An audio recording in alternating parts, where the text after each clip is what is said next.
I'm Paul Perello, and welcome to another edition of the Philly Factor. Well, my guest today on our program holds a graduate degree from the University of Pennsylvania, is a collegiate professional, and has been a regular lecturer on a number of historic, civic-oriented topics. But today, Joe Wojie joins us to talk about something unusual, maybe a little bizarre, but hey, it's that time of year, isn't it?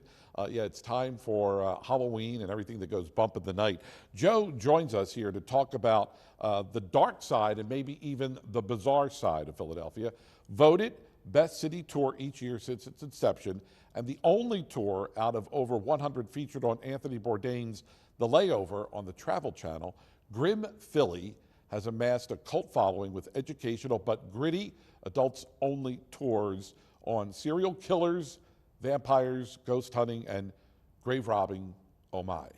I'd like to welcome Joe Wojie. I had to. I had to go there. You know, not lions, tigers, and bears, but vampires, ghost hunting, and grave robbing. Joe, thanks for being with us. Thank you for having me. It's an honor to be here. As I said, it's that time of year where, you know, everywhere you turn, and I don't know where Halloween went from being a one-night event to it starts right after Labor Day and goes into early November. But that means it's good business for organizations like yours that run these sort of off the beaten path type tours. So tell me how did you come up with Grim Philly? Well, Grim Philly, basically, I'm a college professor. I teach at Rider University. I'm in the history department there, good 10 years. So my wife and I, we would go on vacation to these different cities, you know, and we would check out different tours. We're night owls, right? So we don't want to get up early. That's the one thing. We're on vacation, you know, we want to relax. So we would take a lot of what would be available at the, you know, the later part of the day, which would be these ghost tours. And, you know, that's cool, right? But they're like hit or miss. You could get some good ghost tours, you can get some bad ghost tours. And I'm thinking of it like a college professor. I'm like, man, this is one lesson plan. You do it over and over. As a professor, right? I mean, you know, we teach, you know, we could be 45 lesson plans during the semester. Right. This is one, over and over. It should be perfect, you know? And so I thought, you know, from this perspective, let's do a nighttime tour, something a little gritty, out of the box. That's my personality too. Right. And so, you know, being a professor, I want this to be extremely well researched and educational. It's educational entertainment. And so we're not necessarily a strict, let's say, ghost tour. We sprinkle a couple of ghost stories in. Right. And we do this really good history, and coming from an educator's perspective, I want there to be people like myself doing the tours. So it's all professors, it's high school history teachers. Everybody has at least a college degree to be able to work for us and do these tours, because I want them to have an independent understanding of, if they're asked questions, you know, we want you to be able to answer it. You're taking a tour, you want to be entertained, you're there for a reason. So this is kind of the backbone of what we've done. It's educational, it's entertaining, it's out of the box. It is geared to adults, mature audience too. So we put on the website, you know, unsuitable for children and those of prudish disposition. And so sometimes we get people that don't read that, and they come out and they're like, oh my God. It's an eye-opening experience, right? The tour guide used stronger language than I expected. And the topics are, God, all these crazy topics that we have, you know, with you know, brothels in one of them, and serial killers in another one, like you said. Right. So, you know, as long as you're educated and you know what you educate yourself about what you're getting into when you take one of our tours, it's awesome. You love it, or it's not for you. Sure. You know, so we have all these people, they take like every single thing we offer. We have like 12 different things so far, and we come out with new things every year, man. We have a riverboat cruise. We have some stuff that's a little bit social. We have like a pub, sort of like history and drinks, that changes every season. We change the theme, because we have you know, something at Christmas time. We have something at Valentine. We have, you know, gangsters in Philadelphia in the age of Al Capone and Meyer Lansky. What's going on in Philly? We talk about that, and over a couple of drinks, bring them to places where, you know, they have the theme of bootlegging and prohibition. And one of the places we go to in Fusion was an old warehouse for liquor storage in the 1920s. And we flesh that out, and we talk about it, and we go into Philadelphia early colonial brewing, stuff that the Founding Fathers did, stuff that happened before the Founding Fathers were even here. You know, when William Penn arrived, there were people here, not very many, but there were people here, and they were doing things. Yeah. And we try to flesh out the stuff that you don't really get in your history classes. You know, when you go to school, you know, you crack open a book. These are the things that moved the world, you know, changed the world, changed, you know, historic events. You know, the socioeconomic stuff on the lower level of just everyday people interacting with each other. yeah, well, you know, that didn't change the course of nations, but it's totally cool and interesting. And that's the stuff that is entertaining, and that's what we talk about. So where do you find these stories from? Because look, you know, we're not seeing this stuff in the history books. So, you know, as I said at the beginning, it's the off the beaten path stuff that really sometimes makes for the most interesting, you know, entertainment education.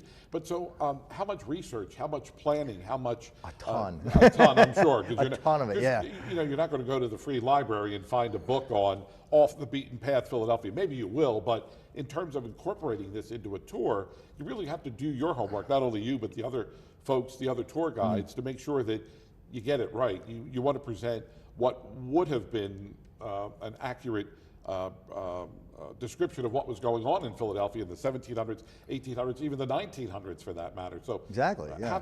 I mean, how extensive do you really Well, dive into this? Before I even started the company, I did like a year of research. Well, first of all, I teach world history, right? A lot of ancient Rome, world history. And so I kind of had to bring myself back up to speed with the stuff I hadn't had since I was in college. Right. And so, you know, teaching myself, you know, well, not teach, I mean, I already knew it, but just checking a lot of books out of the library, you know, where I teach at Reiner, just checking books out on American history, brushing up on that stuff. And I delved into, obviously, Philadelphia, central history. And what I started when I was putting this stuff together, I would find just, God, I must have read 20 just books by different historians and would find a paragraph here, 3 pages there, you know, maybe a chapter that's sort of applied to like the grittier stuff. So out of an 800-page book, God, you might have like 3 pages, you know? Right. So, I mean, I don't go do that stuff now because I'm already versed in the Philadelphia history. I've been doing this thing for, I guess, 6 years now. And so it's been, the first year, like I said, it was like, well, I did a year of research to even get the tour started, to even get the first tour together. So, God, my script for that thing, it's like 75 pages. It's ridiculous. It's like a little book. Right. And, you know, it's almost cumbersome because a tour guide has to sort of, you know, all right, well, this is more like an overview of everything. You know? Right. And then it wound up being that the add-ins were like some of the more gritty topics that we fleshed out more and more. So, you know, some of the brothel stuff with the vampire, sex, and ghost tours, what that became. We were originally just Grim Philly Twilight tours. We had the Grim Philly Twilight tour. There was one tour the first year. Right. And then we had to give them names after we came out with our Cemetery Serial Killers Blood and Beer tour the next year. And added every single year. But we've done, God, for my Prohibition era tour, I did, there was a lot of the ProQuest historic newspapers that I was grabbing my stuff from. There is a 1928 grand jury investigation, August 1928. Temple University has a good deal of resources in their urban archives that have to do with specific Philadelphia stuff that's happened in urban crime throughout history. So that's a great resource there. A couple of professors have published some things on it. Mark Haller, before he passed, he used to publish stuff that was Temple University. Paul Frazier has done a dissertation on that stuff at the University of Albany. So, you know, I read the dissertation that Frazier did. I did you know, reading into the secondary sources, obviously, but then I wanted to delve into the primary stuff. Obviously, the grand jury investigation is probably the biggest thing, and then you have, I mean, there's a little tie-in with Al Capone coming here to Philadelphia. Boo Hoff hooked him up with his connection on the Philly police force. Shuey Malone and his stay at Eastern State Penitentiary was, you know, he was the liaison for that. So Boo Hoff, he's a very little-known gangster that is, his own guys would get busted, not even know that they worked for him. He's supplying Al Capone and Meyer Lansky and these big guys that everybody's heard of nationwide. So, you know, I would delve into, you know, all of the, I did LexisNexis searches for the trial transcripts for Capone. And we don't really flesh out Capone too much, though. It wound up being something that I over-research things so that we can boil it down to its coolest stuff in a most entertaining way. We've had people actually, I had at least one person in a review say, I really question this information that's given, because you can't Google half of it. Right, right. Because it's very well researched and it's not necessarily out there on Google. Yeah. You can find maybe with the Prohibition Tour every other thing I say. You can find on the Vampire Sex and Ghost Tour maybe every other thing I say. And some of the tours more, some of the tours less. So when you talk about the Vampire Tour, I mean, and when I started doing my homework, preparing for this, so are you telling me that there were vampires back in the day, or there maybe even are vampires today, or maybe the image of, you know, Dracula as a vampire is different than maybe what we're going to learn on the Vampire Tour? Well, there were a lot of vampires in Philadelphia until Abraham Lincoln cleaned them out with his trusty axe there. But no, but seriously, we had began that with a little bit of a tie-in with Bram Stoker having stayed here in Philadelphia, and he wrote a lot of his Dracula here.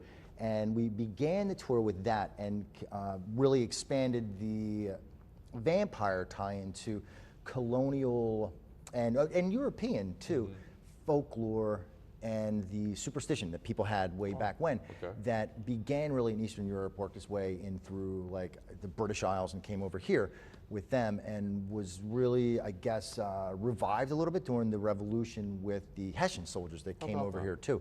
But they believed, it was funerary practice basically, that we had real superstition around death. And there's a lot of cool, well, I think cool, interesting things to do with funerary practices, both in colonial times and into the 1800s, with grave robbery too. But so with the vampires, essentially, it was superstition, obviously. And so to flesh that out, basically people were used to looking at a corpse when we first die. And if you're a grave, it ties into grave robbing a bit. And if you dig corpses up, a lot of them were dug up for purposes of selling them for medical science. And so, you know, you could get maybe $8 a body. That's what William H. Forbes was paying for him at Jefferson Medical School here. Anyway, according to Thomas Keels, who you interviewed as well. Oh, yeah, yeah. But so we look at the fact that like the rigor mortis actually goes away after a little while. And if you dig a body up that's been down there for a little while, the limbs will become flexible again, and the internal organs will deteriorate, turn into a black sludge, and start coming out of your mouth. You start looking like a vampire a little bit. Everything kind of recedes, you know, as far as your gum lines. So you start to look like you have fangs. You start to look like you have claws, because everything kind of recedes. But in addition, another facet of that is tuberculosis. You had other diseases too, but tuberculosis, for the main part, would make you very pale, very thin. You cough up blood from your lungs, but there'd be blood in your mouth. You'd look like a vampire. You die. People were around you. They start to look the same. They die too, and people thought that they were vampires and they were spreading the disease. I mean, they're spreading contagion with tuberculosis, but we didn't know any better back in colonial times. So they would do the craziest things with digging the people up to try to find the source vampire. And the best documented case, it's not in Philadelphia, it's in Exeter. And it was the Brown family. Mercy Brown was the center of it. But George Brown, this guy, all the villagers come in, and I'm picturing sort of like Igor, or not Igor necessarily, but like an old black and white movie with pitchforks and shovels. They go dig his family up, basically, because the villagers are with the guy. So it's George Brown. They dig up his wife, and they cut her heart out. They want to find blood in her heart. If that's present, she's the source vampire, and then you do this little ritual and it takes care of it. But there's no blood in her heart. So they go, that's his wife, Mary. They're like, well, there's no blood in her heart. Let's go dig up your other kid, or your eldest daughter, rather, Mary Olive. They dig her up, they cut her heart out, there's no blood in her heart. So, well, now your other kid. And they dig up Mercy Brown, right? They cut her heart out, there's blood in her heart, because she's only dead like 2 months. But the villagers, right, they burn her heart on this, on the tombstone, mix it in a concoction. They give it to little Edwin. He's the little brother that has been affected by vampirism, they think. And it's, you know, it's tuberculosis the poor kid has. But they make him drink this concoction, and it's the crazy thing. I mean, when you think about it in modern terms, like, man, we just dug up your dead sister. We cut her heart out of her chest. We burned it. We mixed it in this concoction. Go drink. This will make you all better. You know, these are the kind of superstitions that we're living on, and this happened in the 1800s. This is the age of enlightenment still. Sure, yeah. So you have all these superstitions kind of living on in the rural communities, not necessarily in a city, not necessarily with the people that are more enlightened, not with Ben Franklin certainly, or you know, these folks even way before that period of time, but the rural communities had this, And God, you still have vampire burials that they're digging up every single year over in Europe, where they killed a lot of people and they put them on trial for being vampires, killed them. God, you got 200 atypical burials for vampires in Bulgaria alone that they've discovered, right. And probably 100 atypical burials around the world with different for different reasons. They may have been buried upside down as witches or misbehaving nuns and people like that. Vikings would bury people upside down when they, in the early days, converted to Christianity because you didn't believe in Odin anymore, and that's no good. You're not a good Viking. But with some of these things, it's really interesting to kind of flesh these out. Yeah, when we think of early American history and we think of this bizarreness, we often think of the Salem witch trials, and it's pretty much I don't want to say documented in history books, but part of our American history had to do with the trials that would go on in Salem up in New England. But that's why I was sort of intrigued with this, because I never really thought of the whole issue of vampires in our backyard here, because history really has not delved into that, at least in the mainstream, delved into that, whatever it is you want to call it, phenomenon. But that's one of the things that you're going to experience or learn about if you take one of the tours. Exactly. Yeah. Today, actually, there are a couple professors at University College London. Their names escape me, but there are 2 professors at University College London that flesh out all of this stuff there. One is a folklorist and one is in Eastern European studies. And there has been a lot done with vampire and witch burials in archaeological research done by the Vatican. They're doing it right now. And they've dug up people in Italy, which is one of the places where you find vampire and witch burials in Italy. A lot of the witch burials are more so Germany, followed by France, followed by Scotland. And the vampire stuff is more so Eastern Europe. And like I said, about 200 of the vampire burials are in Bulgaria alone, but the last of the vampire burials itself was in Poland in 1914, and they're doing a lot in Poland to try to bring that to the forefront, because we find, archaeologists find these burials every year, like up until last year, and they're looking for it as we speak. Wow. There's archaeologists out there. This is like the thing they're starting to really, it's taken off, this sort of area of study, because it's not something that's been, like you said, typical for a long time. And so it's, as historians, as you know, we want to have a contribution to modern scholarship and do something that's not fleshed out already, somebody else hasn't already done it.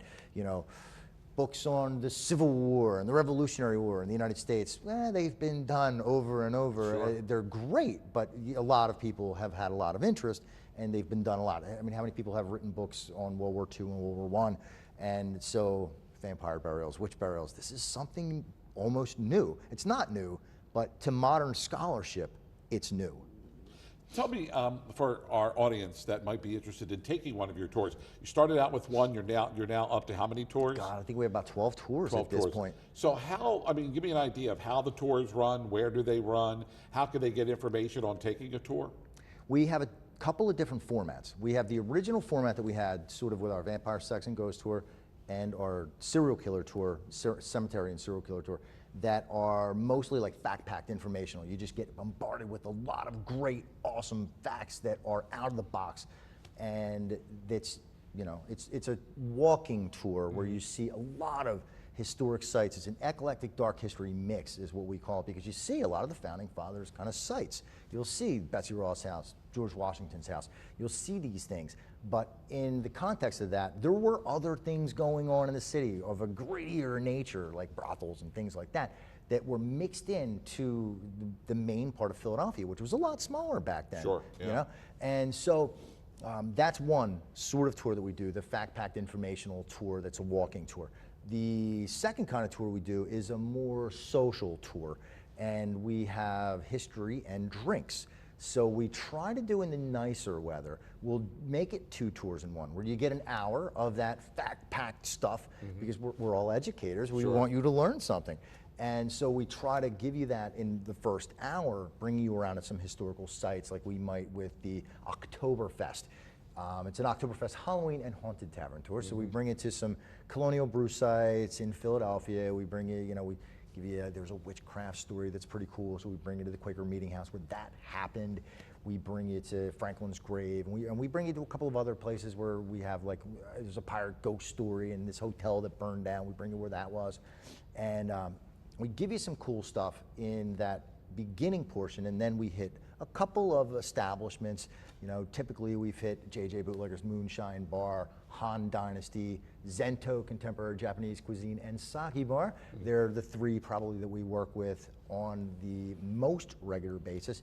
And as far as establishments where you can buy food and drinks.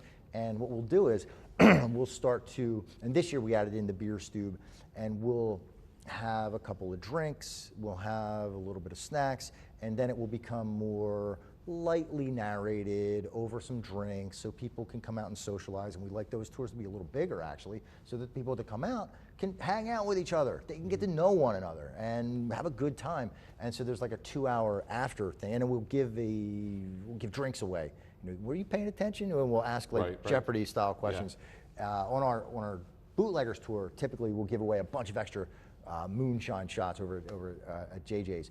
And we will do that. It'll be continuing education because we'll ask like 1920s trivia. And we'll say, what did this term mean? What did that term mean? You know, and we'll just, if you get it, and most of the time they don't because they're, you know, they're obscure 1920s things. But we'll have a tray of moonshine shots or samples or something, and we'll just give them away. I mean, so they will all go, but you'll learn more as you know, as we're doing that, which makes it fun. If you're giving away these moonshine shots, whatever they're called, might they then have an experience with a supernatural force? Because, you know, look, everybody wants, you know, the ultimate, you know, ghost tour. They want to come in, they want to have a close and personal interaction with a spirit from a bygone era. So maybe if you drink a shot or two, does that help enhance the experience? Or have you ever yourself or anyone on the previous tours, have you had that experience with a supernatural entity? Yeah, absolutely, and I went into it as a total skeptic too. I really did. I'm a professor, right? I need empirical evidence. And we would have these ghost hunting tours, which we still do. They're ones that we allow you to bring your family on. And we have a seance this year. We'll allow family, you know, kids, you know, younger pre-adults to come on to those. But we've caught stuff, or I should say, we contract Lori Hull. She's a ghost book author. She's written like 5 books on ghosts. Haunted Honeymoon is probably my favorite. But she does our ghost hunting for us, and we've caught stuff, God, with EVPs and all the the equipment kind of catches stuff, and she's recorded stuff that you don't hear anything in the beginning, right? Like she'll ask questions wherever the EMF detectors. These are these things that check for energy in the area.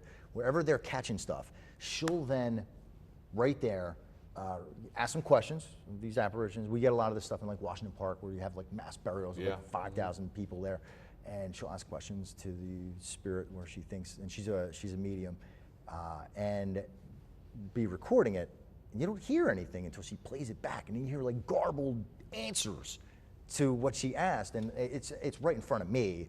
So I'm like, well, you know, you watch TV, you watch some of the ghost shows, right? And you're just like, yeah, somebody could have made a noise over there, you know. Prove it to me, you know. But like this is, it's still right in front of me, so it had to be real. I wasn't faking it, certainly.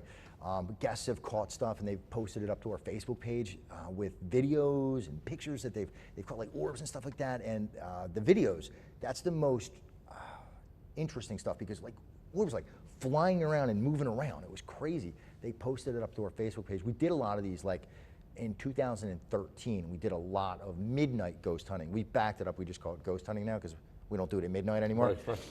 We weren't getting a lot of people out there at midnight. Some people, but we're, you know, allowing kids to come on now with that particular tour. So we backed it up, and we do that earlier. But we have had customers catch stuff on their video, and it's crazy to look back on it, because I'm thinking like I was standing right there, and I need things to be proven to me. Sure, yeah. And it was right in front of me. So yeah, definitely. And Zento, by the way, is one of the bars we go to because, well, first of all, it was the home of Ben Franklin's mistress way back when. He had a mistress? He had, imagine that. Believe it or not, he had a mistress.